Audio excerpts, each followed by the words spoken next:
उनको अपने चैनल में बुला करके उसको जगह दे। जो पाकिस्तान और इमरान खान के तलवे चाटे, वो उस तरह के पत्रकार को हिंदुस्तान में पत्रकार माना जाता है। तो पालघर के केस में आपने उसको जेल डालने की कोशिश की, तो उसको फिर उस समय तंग किया गया। फिर सुशांत के केस आया, उसमें फिर तंग करना शुरू किया गया, और तब ये योजना बन गई कि भाई अब इसको तो सबक सिखाना है। ये कैसे, भाई उद्धव ठाकरे का नाम उद्धव ठाकरे क्यों बोलता है? उद्धव ठाकरे जी क्यों नहीं बोलता? नहीं बोलेगा, कोई नहीं बोलेगा। क्यों बोलेगा? ये कोई इज्जत कोई भीख में मांगी हुई चीज होती है। आपके कर्म ऐसे हैं कि कोई आदमी आपको इज्जत नहीं देगा, तो यह आपको करना पड़ेगा। फिर आपने टीआरपी स्कैम निकाल दिया। जब उसमें रिलीफ हो गया तो आपने टीआरपी स्कैम निकाल दिया। टीआरपी स्कैम में कोई सबूत नहीं इकट्ठा हो पाया। आप देखिए, हंसा को आप टॉर्चर कर रहे हैं। हंसा ने फिर वो हाईकोर्ट में जाकर के वो दरवाजा खटखटाया, वो कल उसमें भी केस चल रहा है। मांगा है, जवाब मांगा है कोर्ट ने महाराष्ट्र सरकार और परमवीर सिंह से। परमवीर जवाब भी मांगा है, और ये कहा है कि जो लगातार ये जो धमकी दे रहे हो, किसी न किसी को रोज बुला करके उसको टॉर्चर किया जा रहा है कि सप्ताह में 2 ही दिन आप उसको पूछताछ कर सकते हैं। कल ये फैसला हाईकोर्ट की तरफ से आया, तो ये तो अन्याय हो रहा है, वो तो दिख रहा है। और हंसा को क्यों प्रताड़ित किया जा रहा है? क्योंकि वो रिपब्लिक का नाम ले ले। वो कह रहा है कि भाई जब वो रिपब्लिक का कोई केस ही नहीं है टीआरपी स्कैम में, उसका नाम ही नहीं है, उसके वो बेकसूर है, मैं क्यों नाम ले लूं? तो ये केस खत्म हो गया, तो ये पुराना कोई केस जो बकायदा उसका कोई लेना देना नहीं है। और मजेदार बात क्या है कि जो मजिस्ट्रेट के कोर्ट में जब इस केस के ऊपर जो जहां पे जुडिशियल कस्टडी दी गई, उसमें वहां जज साहिबा ने साफ साफ कहा कि अर्नब गोस्वामी का या जो बाकी लोगों के नाम है उसका आत्महत्या से कुछ लेना देना नहीं है, और जो लेडी के जो आत्महत्या हुई है उसका इस केस से भी कोई लेना देना नहीं है। वो भी बड़ा संदिग्ध है कि वाकई में यह आत्महत्या है या नहीं है, यह अलग कहानी है। तो आपने उसको जो है आपने पकड़ लिया। मालूम चला कि इसको ये सब में भी कुछ नहीं हो रहा है, तो अर्नब गोस्वामी के खिलाफ आपने इकोनॉमिक विंग को पीछे लगा दिया। टॉयलेट पेपर में कितना खर्चा हो रहा है रिपब्लिक चैनल के बाथरूम में, इनको मालूम करना है।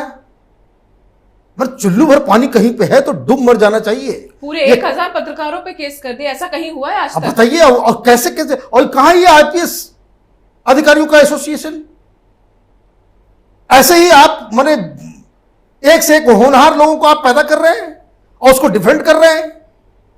तो इस पाप में जो लोग चुप हैं वो भी इस पाप के भागीदार हैं। आपने इकोनॉमिक विंग को लगा दिया। अब मालूम चल रहा है कि और भी नए केसेस लाद दिए गए अर्नब के बेटे के ऊपर, उसकी वाइफ के ऊपर। माने कितना गिरेंगे ये लोग? तो खैर, ये तो वेंडाटा कर रहे हैं, बदले के उसको सबक सिखाना है। ये जो फेडरलिस्टिक माइंडसेट है ना कि भाई सबक सिखाऊंगा, ऐसा कैसे मेरे बारे में बोल दिया, तो ये सबक सिखाने की जो प्रक्रिया है वो जारी रहेगी। तो इसलिए ये तो कुछ रिलीफ होने वाला नहीं है। मैं तो ये मान करके कल जो हुआ है कोर्ट के अंदर में, उसके बाद ये तो मैं मान के बैठ गया हूं कि एन केन प्रकार इस केस में मिल जाएगा, दूसरा केस कोई लगा देंगे, इस दूसरे केस में बेल मिल जाएगा, तीसरा केस लगा देंगे। और सबसे जो शर्मनाक बात है कि जिस कोर्ट के सामने जिस बात को रखा गया कि उसको जूते से मारा गया, उसके रीढ़ की हड्डी में चोट है, उसके हाथ में चोट है, और उसको कोई लिक्विड पिलाया गया, अननोन सा लिक्विड। वो लिक्विड क्या है? क्या ऐसा कोई लिक्विड है जिसमें जहर तो नहीं है? कोई इसके लिए देखभाल, इसके बारे में चिंता किसी को नहीं है। किसी को नहीं है इसके बारे में, किसी को कोई चिंता नहीं है कि घर से घसीट करके एक हिंदुस्तान के सबसे बड़े टेलीविजन नेटवर्क के एडिटर इन चीफ को उठा करके ले जाते हैं और वहां पे इस तरह से उनको टॉर्चर किया जा रहा है। और सब लोग, राइट फ्रॉम राष्ट्रपति से लेकर के मुंबई पुलिस में जो लोग उस थाने में बैठे, जो हवलदार और जो वहां पे सिपाही हैं, सब चुप हैं। और ये चुप्पी जो है इस देश के लिए सही नहीं है, खतरनाक है। क्या आपको नहीं लगता ये जो चुप्पी है इसका असर ये होगा कि अगली बार जनता के लिए कोई आवाज ही नहीं उठाएगा? देखिए, जनता तो साथ में, जनता तो लोग बाहर निकल रहे। मुझे तो अभी कई सारे लोग फोन कर करके बोल रहे हैं कि हमें तो बहुत अजीबोगरीब लग रहा है। ये लोग चाहते हैं, जो भी राजनीतिक दल हैं जो इस चुप्पी में शामिल हैं, जो प्रोएक्टिव होकर के सामने नहीं आ रहे हैं, उनके लिए तो आप जो बात कह रही हैं बिल्कुल सही कह रही हैं कि कोई नहीं चाहता कि हिंदुस्तान के अंदर में लोग अपने खुल के अपनी बात को रख सकें। ये सिर्फ संविधान में लिखी हुई बातें हैं, कानून की किताबों में लिखी हुई बातें हैं।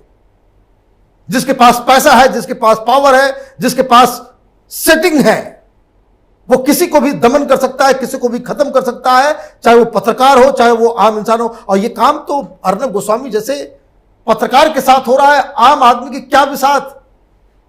इन्हें तो ये चींटियों की तरह मसल देंगे। वो भी तब हो रहा है जब पूरा उनका मीडिया कवरेज दिख रहा है, उनको पता है पूरा देश इस पे नजरें, लोग सड़कों पर उतरे, उसके बाद ये हाल कर रहे हैं। तो एक जो आम आदमी जिसको कोई जानता नहीं होगा उसके साथ ये पुलिस क्या करती है? ये देखिए, इसको ये कह सकते हैं, इसको हिंदुस्तान के डेमोक्रेसी के चमड़ी को जो है ना एक एक करके ये लोग उधेड़ रहे हैं। और मुझे तो लग रहा है कि इस देश में कुछ रहा ही नहीं। अब ये सारे कानून सब कुछ जो है ताक पर रख दिया गया है। ये तमाशा चल रहा है इस देश में। और उसके बाद इन लोगों के पास ये भाषण देने का ये होगा, भाई हम तो डेमोक्रेसी हैं। कहां का डेमोक्रेसी, कहां की बात? कोई आदमी इसके लिए, जो हिंदुस्तान में ये जो हो रहा है, ये हिंदुस्तान के सारे पॉलिटिकल पार्टीज के पतन, चाहे वो बीजेपी हो, चाहे वो कांग्रेस पार्टी हो, शिवसेना हो, एनसीपी हो, और ये तमाम पार्टियां जो चुप हैं, इन सब के नैतिक पतन का ये सबसे बड़ा उदाहरण है। आगे जब कभी इस तरह की घटना दोहराई जाएगी तो लोग पूछेंगे कि जब अर्नब गोस्वामी के साथ ये सब चीज हो रहा था तो नपुंसक बन के ये सब लोग क्यों बैठे हुए थे, क्यों ताक रहे थे, तमाशा देख रहे थे? और देश के युवा वर्ग में इस चीज को लेकर के काफी गुस्सा है, काफी नाराजगी है। We are moving towards anarchy. ऐसे ही एनार्की आती है या फिर फासिज्म आता है। फासिज्म तो मध्य प्रदेश, ये महाराष्ट्र में आ ही गया है। अगर इसको रोका नहीं जाएगा, कल दूसरा मुख्यमंत्री करेगा, कल तीसरा मुख्यमंत्री करेगा। अभी पत्रकारों के साथ हो रहा है, फिर आम लोगों के साथ होगा। फिर क्या करेंगे? फिर किसका दरवाजा खटखटाएंगे? फिर यही बताया जाएगा कि कानूनी पेचीदगी बहुत ज्यादा है इसमें। तारीख पे तारीख, तारीख पे तारीख, तारीख पे तारीख, न्याय नहीं मिलेगा। तो ये कहानी है बहुत ही शर्मनाक स्थिति है इस देश की इस वक्त। आपको नहीं लगता महाराष्ट्र की जनता जो है, जिन्होंने कहा जाए तो चुन के तो नहीं लाई थी शिवसेना को, वो तो जोड़ तोड़ करके बनाया है, आपको नहीं लगता वो जनता ये सब देख रही है? और ये एक ऐसी सरकार है महाराष्ट्र की, उद्धव सरकार जो है, जिसको जनता से भी डर नहीं लग रहा है। देखिए, इनके दिमाग में फितूर घुसा हुआ है। ये हर पॉलिटिकल पार्टीज, इसमें कोई इसमें बचा हुआ नहीं है कि सत्ता आते ही इनका दिमाग खराब हो जाता है। इनको लगता है कि 5 साल के बाद ही जाना पड़ेगा ना। 5 साल के बाद जब जाएंगे तो फिर इसी तरह के जाति, धर्म, दंगा फंगा, इन सब चीज में उसको उलझा करके हम वोट बना करके हम निकल जाएंगे। इसलिए जब सत्ता है तो कोई उनके खिलाफ आवाज उठाए तो उसका दमन कर दो, उस पर बुलडोजर चला दो। देखिए, ये लोग प्रधानमंत्री से लेकर के, गृह मंत्री से लेकर के कोर्ट, ये सारे लोग चुप रहे जब कंगना के घर को बुलडोजर से चलाया गया, इसलिए तो उसकी हिम्मत बढ़ गई।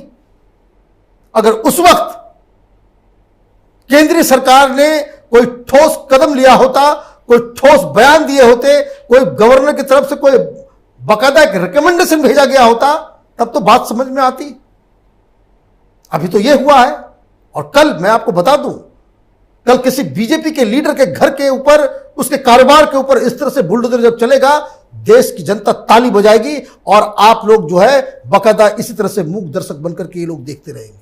बिल्कुल। और जिस तरह से अभी अर्नब गोस्वामी की तो ये कह सकते हैं कड़ी परीक्षा चल रही है, और वो आने के बाद जिस अर्नब गोस्वामी को वो दबाना चाहते थे, क्या वो दबा है या नहीं? देखिए, बेल आज नहीं, कल नहीं, परसों मिलेगी, अर्नब बाहर तो आएंगे ही। उसके बाद देखा जाएगा कि देश की जनता का प्यार अर्नब को कितना मिला और वो कितना उस प्यार के भरोसे पे अर्नब किस तरह से जनता का दिल जीतते हो और क्या जवाब देते हैं महाराष्ट्र सरकार को। राइट। आपने पूरी जानकारी दी, इसके लिए बहुत बहुत धन्यवाद। अगर आपको ये वीडियो पसंद आया है तो इसे लाइक करें, शेयर करें और कैपिटल टीवी को सब्सक्राइब करें। अगर आपको हमारा वीडियो पसंद आया हो तो इसे लाइक करें, हमारे चैनल को सब्सक्राइब करें और हाँ, बेल आइकन दबाना ना भूलें ताकि आप तक हमारे वीडियो की नोटिफिकेशन पहुंचती रहे। आप अपना सुझाव हमें कमेंट बॉक्स में दे सकते हैं। हमारे साथ जुड़ने के लिए शुक्रिया।